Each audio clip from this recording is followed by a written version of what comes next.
नमस्कार, मैं ज्योति श्रीवास्तव और आप देख रहे हैं सी न्यूज भारत।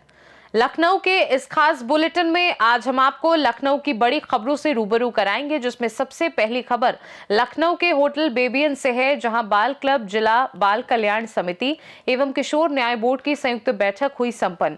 अगली खबर लखनऊ के नीलकंठेश्वर महादेव मंदिर की है, जहां मंदिर में भव्य शोभा यात्रा आयोजित की गई। ऐसी तमाम खबरों पर विस्तार से डालेंगे नजर।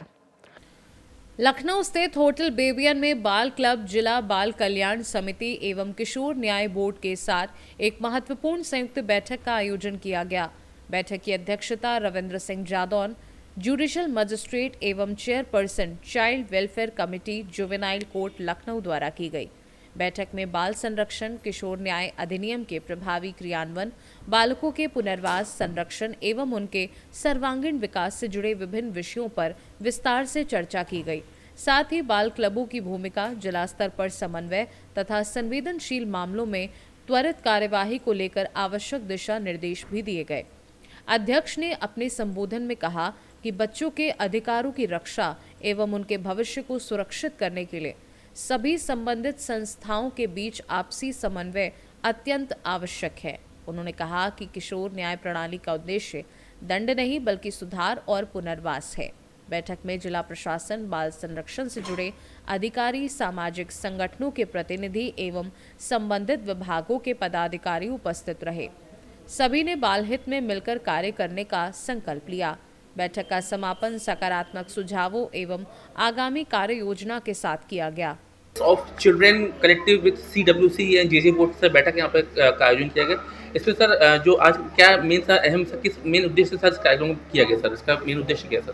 देखिए, जो ये कार्यक्रम हुआ है इसका जो मेन उद्देश्य है वो आप ही ने जवाब दे दिया है। इंटरफेस का मतलब होता है कि किसी भी स्तर पे जहाँ जहाँ हमारे स्ट्रक्चर्स बने हुए हैं उनमें आपसी समन्वय हो, और साथ ही साथ चूँकि ये कार्यक्रम है विज्ञान फाउंडेशन का है, ये ग्रास रूट पे काम करते हैं और बच्चे इनको मिलते रहते हैं, इंटरेक्ट करते रहते हैं, तो कैसे इन बच्चों का पुनर्वास हो सके और इन बच्चों की सुरक्षा और संरक्षण सुनिश्चित हो सके, इसके लिए कार्यक्रम आयोजित किया गया है। और जो इंटरफेस है कि इसमें CWC के लोगों को भी बुलाया गया है, JJB बोर्ड के लोगों को भी बुलाया गया है, जिला स्तर की और भी अन्य समितियां हैं वहाँ के लोगों को बुलाया गया है, और ये सारी समितियां स्ट्रक्चर हैं मिशन वात्सल्य स्कीम भारत सरकार। सर CWC और जो जुवेनाइल जस्टिस बोर्ड है सर, इसमें सर बच्चों से सीधी बातचीत के साथ कितना महत्वपूर्ण सर है? अगर एक सिंपल बात में मैं समझाऊं तो दोनों का काम ये है कि अगर किसी बच्चे से प्रत्यक्ष या अप्रत्यक्ष रूप से कोई अपराध घटित हो जाता है तो उस बच्चे को देखता है जुवेनाइल जस्टिस बोर्ड। लेकिन जिस बच्चे के साथ कोई अपराध हो जाता है या किसी बच्चे को देख संरक्षण की आवश्यकता है, उसकी जिम्मेदारी CWC की होती है। अगर कोई बच्चा हमको मिला, जैसे मैं अभी आ रहा हूँ KGMU से आ रहा हूँ, वहाँ मैं अपना MRI कराने गया था, तो वहाँ पता चला कि एक बच्चा जो है नवजात बच्चा उनके यहाँ है, तो उसको भी हम लोग हैंड ओवर करा रहे हैं। तो CWC का कार्य ऐसे बच्चों के लिए है, वो 0 से लेकर 18 वर्ष तक के बच्चे, चाहे वो नवजात हों, चाहे घर से बिछड़ गए हों, चाहे कोई प्राकृतिक आपदा आई हो, या किसी भी तरीके से वो कानून के संपर्क में एज ए विटनेस, जैसे फॉर एग्जांपल जब पति पत्नी का डिस्प्यूट होता है तो बच्चा कहीं ना कहीं कानून के संपर्क में आ जाता है। पति कहता है बच्चा मेरे पास रहेगा कस्टडी, पत्नी कहती नहीं। तो ऐसे बच्चों के लिए जो है जिनको need of care and protection की आवश्यकता है, उसके लिए CWC का। सर इस बैठक में सर बच्चों को सर विशेष लाभ क्या मिलेगा सर? इस बैठक में बच्चों को जो विशेष लाभ मिलेगा, ये विशेष लाभ क्या है, बच्चों की ही बैठक है और हम सारे लोग जो है बच्चों के लिए ही कार्य करते हैं। और ख़ासकर मैं व्यक्तिगत बात करूं तो मेरा जीवन ही है, आगे का पता नहीं है, लेकिन ये जीवन से बच्चों के लिए जाएगा। मैं जब से होश संभाला है तब से बच्चों के लिए कार्य कर रहा हूँ, आगे भी निरंतर बच्चों के लिए काम करूँगा। और हम लोग बैठे हुए हैं, बच्चों के लिए बैठे हैं, क्योंकि बच्चे किसी व्यक्तिगत संपदा नहीं है, राष्ट्रीय संपदा है। जैसे हमारे बच्चे होंगे वैसा हमारा भविष्य होगा। जी, विज्ञान फाउंडेशन संस्था जो है हम लोग की तरफ से ये आयोजित की गई थी इंटरफेस बैठक, जिसमें हम लोग यहाँ लखनऊ शहर के 20 गवर्नमेंट स्कूलों में काम करते हैं बच्चों के संरक्षण के लिए, जिसमें जो आमंत्रित सदस्य थे उसमें 20 स्कूलों के बाल क्लब के अध्यक्ष थे और 20 एसएमसी सदस्य थे, स्कूल मैनेजमेंट कमेटी के सदस्य थे, और हमने माननीय पार्षद लोगों को 10 वार्डों के पार्षद लोगों को बुलाया था और जेजे बोर्ड और CWC से लोगों को बुलाया था, जिसमें रावेल जेदौन सर आज आए और पार्षद अरुण कुमार राय और पार्षद अरविंद कुमार यादव और पार्षद अशोक उपाध्याय जी आए थे।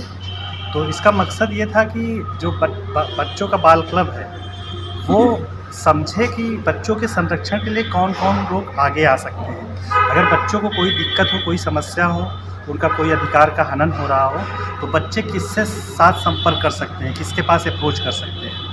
तो ये हितग्राही हैं, जैसे जिला बाल कल्याण समिति है वो बच्चों के लिए जिम्मेदार है, किशोर न्याय बोर्ड है जिसको जेजे बोर्ड बोलते हैं, वो भी बच्चों के किशोरों के हित के लिए है। पार्षद जो होते हैं वो भी बच्चों के लिए होते हैं, एसएलसी के सदस्य। लखनऊ से सी न्यूज़ संवाददाता बॉबी लॉरेंस की रिपोर्ट। नीलकंठेश्वर महादेव मंदिर के 38वें स्थापना दिवस के अवसर पर मंदिर के महंत सिद्धेश्वरानंद गिरी के मार्गदर्शन में भव्य शोभा यात्रा निकाली गई। शोभा यात्रा में महिला पुरुष श्रद्धालुओं ने ढोलक की थाप के बीच भगवान की ऊंची आवाज में जय जयकार करके शोभा यात्रा को भक्तिमय बना दिया। शोभा यात्रा के पूरे मार्ग में पुष्प वर्षा हो रही थी तथा श्रद्धालुओं को प्रसाद वितरित किया जा रहा था। शोभा यात्रा के अगले दिन मंदिर पर भव्य भंडारे का आयोजन किया गया। मेरा नाम महंत सिद्धेश्वरानंद गिरी है। मैं श्री पंचदशराम जुगना अखाड़ा एक नागा सन्यासी हूँ और इस नीलकंठेश्वर महादेव मंदिर का व्यवस्थापक और महंत के रूप में मैं यहाँ पे स्थापित हूँ। ये भंडारा विगत 38 वर्षों से हो रहा है और यहाँ के वार्षिक उत्सव के रूप में इसको करते हैं। लेकिन वार्षिक उत्सव का मतलब ये नहीं कि इस मंदिर को स्थापित हुए 38 साल हुआ। इस मंदिर को तो सन 1982 में जीर्णोद्धार किया गया और उसके पहले से काफ़ी विशाल, मतलब छोटा सा एक शिवाला था, फिर धीरे धीरे विशालकाय अपना एक स्वरूप धारण किया। और इस भंडारे का ये महत्व है कि जितने लोगों ने इसमें आज तक सहयोग किया है और जो इससे आज तक संबंधित है, ईश्वर महादेव ने उसका कुछ ना कुछ कल्याण किया है, निश्चित रूप से किया है।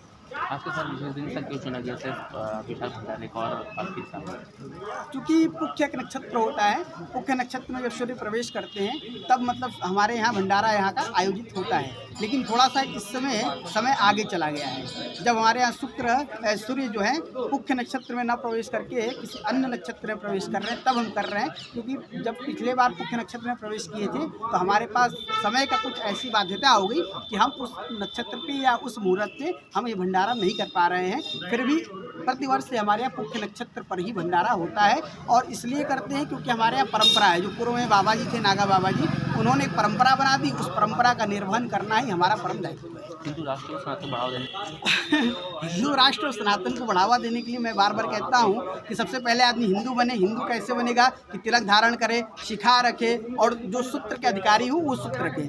इसके साथ साथ हिंदुत्व को अपने आचरण में ले आए। आचरण का मतलब यह है कि हम बड़ों का सम्मान करते हैं, माता पिता का सम्मान करते हैं, अपने बड़े भाई का सम्मान करते हैं। जो आज के समय में ये सारी सभ्यताएं विलुप्त हो रही हैं, यदि ये सभ्यताएं पुनर्जीवित हो जाएंगी अपने परिवार में, अपने कुटुंब में, तो निश्चित रूप से हमारा हिंदुत्व जो है वो अपने शिखरस्थ को प्राप्त कर लेगा। लखनऊ से सी न्यूज़ संवाददाता बॉबी लॉरेंस की रिपोर्ट। लखनऊ बुलेटिन में फिलहाल के लिए इतना ही। देश दुनिया की बाकी खबरों को जानने के लिए आप देखते रहिए सी न्यूज़ भारत।